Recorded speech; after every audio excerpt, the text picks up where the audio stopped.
बिस्मिल्लाहिर्रहमानिर्रहीम।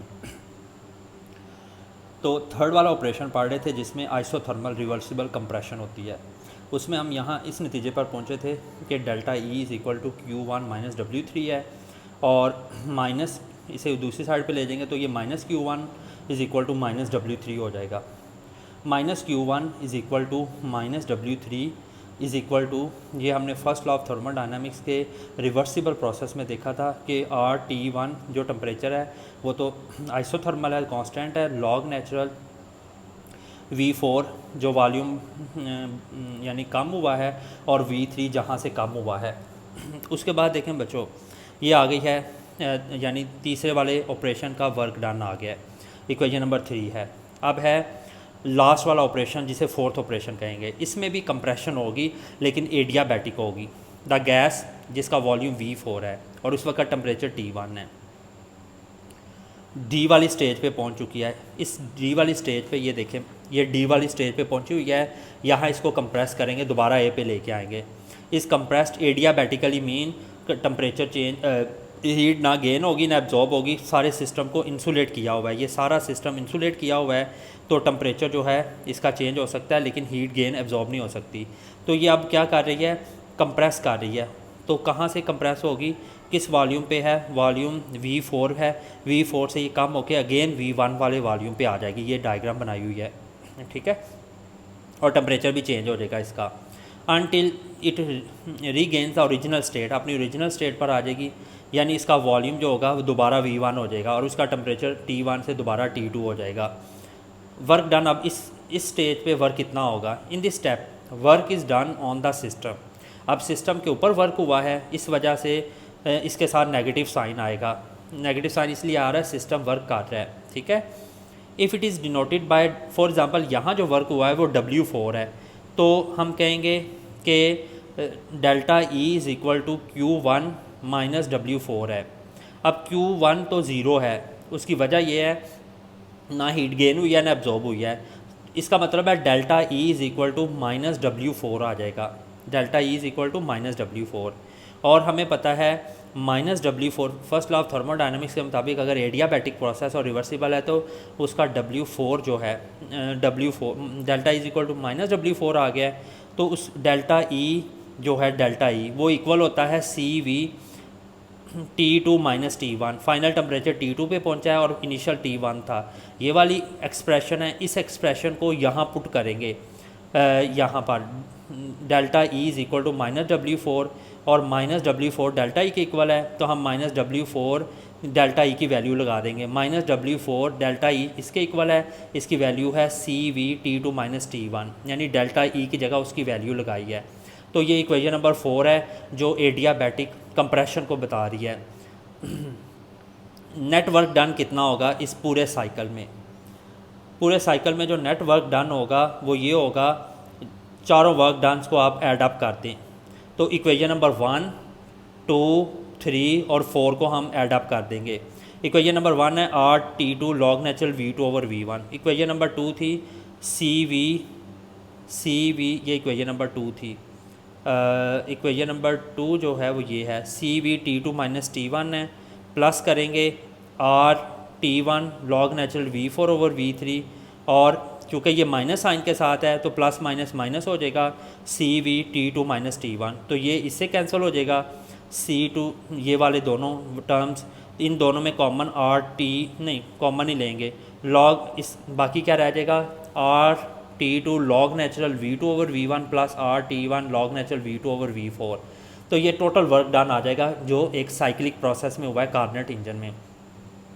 ये total work done आ गया, ये भी MCQ डिज़ाइन हो सकता है। उसके बाद है इस पूरे सिस्टम में जो नेट हीट एब्जॉर्ब किया है एक पूरे साइकिल में, वो हम देख लेते हैं। अगर Q is the net heat absorb किया है होल साइकिल में, तो 2 दफ़ा हीट में चेंज आया था।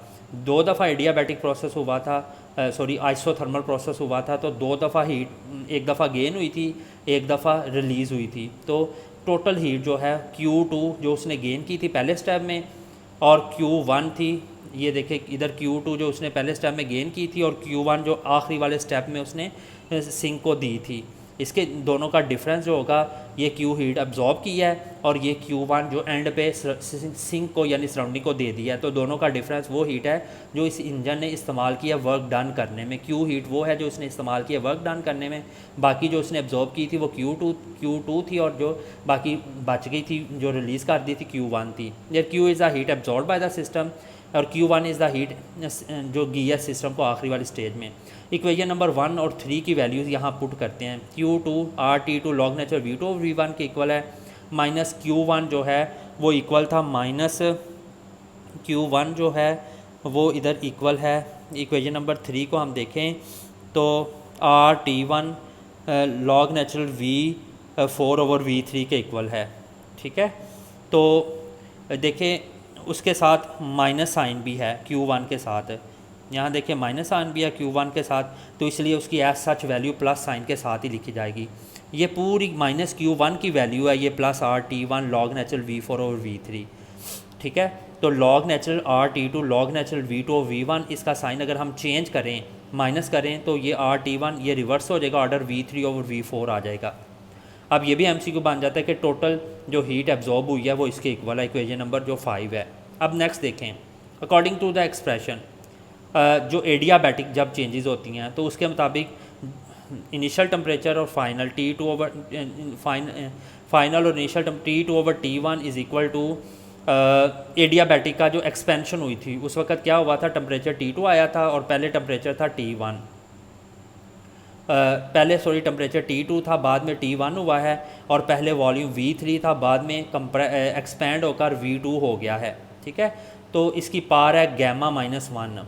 ये एक्सप्रेशन है एडियाबैटिक, किसी भी एडियाबैटिक एक्सपेंशन के लिए ये वाली एक्सप्रेशन है। अगर एडियाबैटिक कंप्रेशन होती है तो इस केस में एडियाबैटिक कंप्रेशन में क्या हुआ है, टेम्परेचर T1 से T2 हुआ है और वॉल्यूम V4 से टेम्परेचर T2 से T1 हुआ है जब कंप्रेशन हुई है और वॉल्यूम V4 से V1 हुआ है।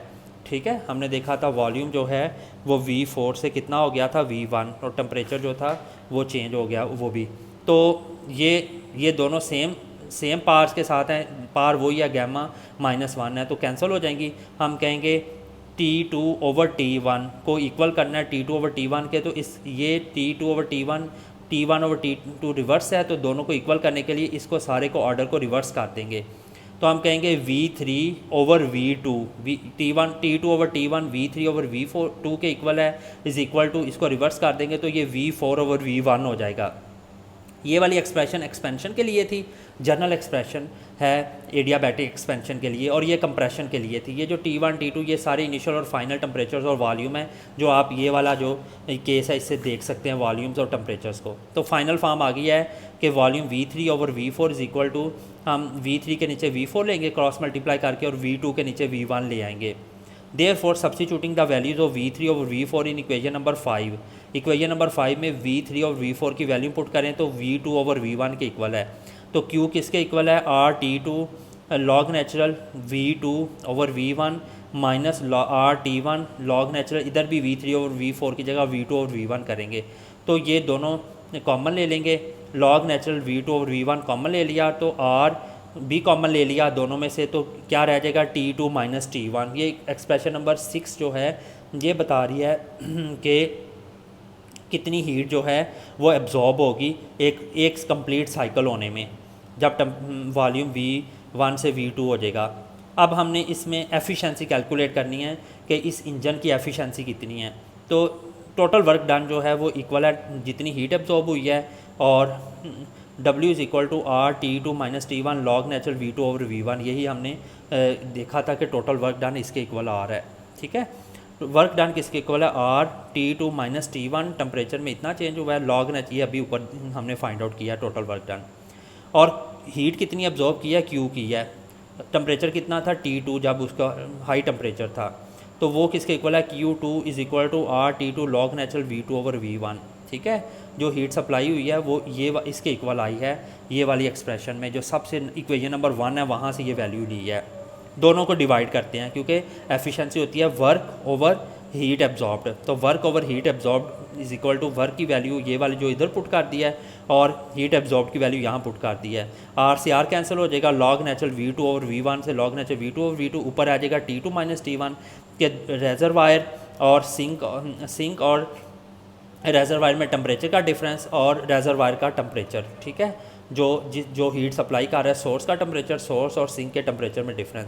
W over Q2 heat work done by the system, heat absorb by the system, दोनों की जो रेशो है वो इक्वल है कि सिस्टम और सराउंडिंग में टेम्परेचर का कितना फ़र्क है, सिंक और सराउंडिंग में टेम्परेचर में कितना फ़र्क है। फैक्टर W ओवर Q2 इस सिस्टम की एफिशिएंसी है, सीधी सी बात है, वर्क कितना हुआ है और हीट कितनी एब्जॉर्ब हुई है वो एफिशिएंसी है। इट इज़ नोटेड बाय इस दोनों सिंबल्स की जगह हम ईटा लगा सकते हैं। एफिशिएंसी का सिंबल क्या है, ईटा, ये MCQ बना लें। And gives the fraction heat taken from the high temperature, high temperature में से कितनी हीट कितने फ्रैक्शन या कितनी परसेंटेज यूज़ हो गई है जो वर्क में कन्वर्ट हो गई है। ठीक हो गया, हीट इंजन ने जो वर्क में कन्वर्ट किया है। Since the efficiency of Carnot engine the most ideal all engine, जो सबसे आइडियल इंजन कार्नेट इंजन ही है, वो भी लिमिटेड है, उसका ताल्लुक टेम्परेचर्स के साथ नज़र आ रहा है। जितना टेम्परेचर डिफरेंस ज़्यादा होगा हाई टेम्परेचर सिंक और लो टेम्परेचर रेजरवायर में, उतनी ही ज़्यादा हीट वर्क में कन्वर्ट होगी। For a given temperature of the high temperature reservoir the lower the temperature of the, जितना टेम्परेचर, अगर टेम्परेचर रेजरवायर का फिक्स है तो सिंक का जितना कम टेम्परेचर होगा उतना डिफरेंस ज़्यादा होगा, उतनी उस सिस्टम की एफिशिएंसी ज़्यादा होगी। Similarly for a given temperature of a sink का टेम्परेचर फिक्स कर दे जितना भी है कम है, तो एफिशिएंसी का ताल्लुक इसके साथ है, जितना टेम्परेचर सोर्स का ज़्यादा करते जाएंगे उतना वर्क ज़्यादा करेगा हीट इंजन और उसकी एफिशिएंसी बढ़ जाएगी। तो कार्नेट थ्योरम यहाँ से डिज़ाइन करते हैं। W ओवर Q2 ये है difference of temperature between sink source and sink, that this result deducted from a perfect gas के लिए ये डिपेंड करता है टेम्परेचर लिमिट्स के सोर्स और सिंक के साइक्लिक। इट इज़ इंडिपेंडेंट, कोई और फैक्टर इसमें रोल प्ले नहीं कर रहा। दस कार्नेट ने एक इन्हीं रिलेशन को यूज़ करके एक कार्नेट थ्योरम बनाया। उसके मुताबिक एवरी परफेक्ट इंजन, जो भी इंजन कार्नेट इंजन होगा या परफेक्ट होगा, जो रिवर्सिबली वर्क कर रहा होगा दो टेम्परेचर लिमिट्स में, तो उसकी एफिशिएंसी किसके इक्वल होगी, वो अगर 2-3 इंजन्स हैं और दोनों तीनों इंजन ही परफेक्ट हैं और तीनों या 2 या 3 इंजन्स का फाइनल सिंक और सोर्स का टेम्परेचर एक जैसा है, तो उनकी एफिशिएंसी भी इक्वल आएगी। इन सब्सटेंस उसमें गैस जो मर्ज़ी यूज़ कर ले, वर्किंग सब्सटेंस जो मर्ज़ी यूज़ कर लें। आखिरी बात रह गई है कि सेकंड लॉ ऑफ थर्मोडायनेमिक्स की दूसरी डेफिनेशन हम क्या बनाएंगे। ये कार्नेट थ्योरम की डेफिनेशन भी आपने अच्छी तरह कर लेनी है।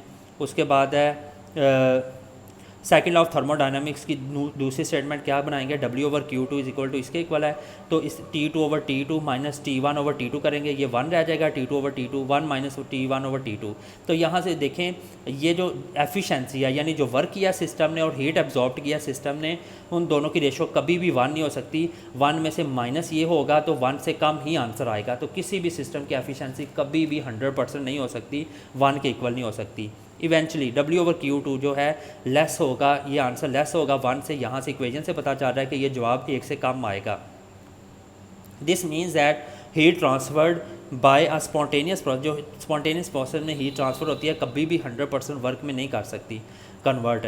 This leads to another statement, second law of thermodynamics की दूसरी डेफिनेशन क्या बनेगी, it is impossible to take heat from a heat reservoir, और सारी की सारी को कम्प्लीटली वर्क में कर दें साइक्लिक प्रोसेस में without transferring a part of heat. इसमें से कुछ चीज़ ऐसा नहीं हो सकता कि ट्रांसफ़र नहीं होती कूलर रेजरवायर में यानी सिंक में, ज़रूर सिंक में भी कुछ हीट जाएगी, सारी की सारी वर्क में नहीं जाएगी, क्योंकि वर्क में जो जा रही है वो एफिशिएंसी है 1 से कम आ रही है। This statement recognises the fact that heat engine could be never, कभी भी कोई हीट इंजन 100% एफिशिएंट नहीं हो सकता। ये भी MCQ बनेगा कि never 100% efficient, since some heat must be return to low temperature में कुछ ना कुछ हीट जानी है। ठीक है, तो सेकंड लॉ ऑफ थर्मोडायनेमिक्स की दूसरी डेफिनेशन क्या बनेगी, जो क्लॉसियस ने बनाई है, इट इज़ इम्पॉसिबल, कभी भी ऐसा मुमकिन ही नहीं है कि एक साइक्लिक प्रोसेस हो रहा है और इसमें हीट ट्रांसफ़र हो रही है हॉट बॉडी से लो बॉडी में, तो हाई टेम्परेचर से without at the same time converting some work to heat. तो कुछ वर्क हीट की फॉर्म में भी कन्वर्ट होगा, सारी हीट वर्क में नहीं जाएगी। ओके, अल्लाह हाफिज़।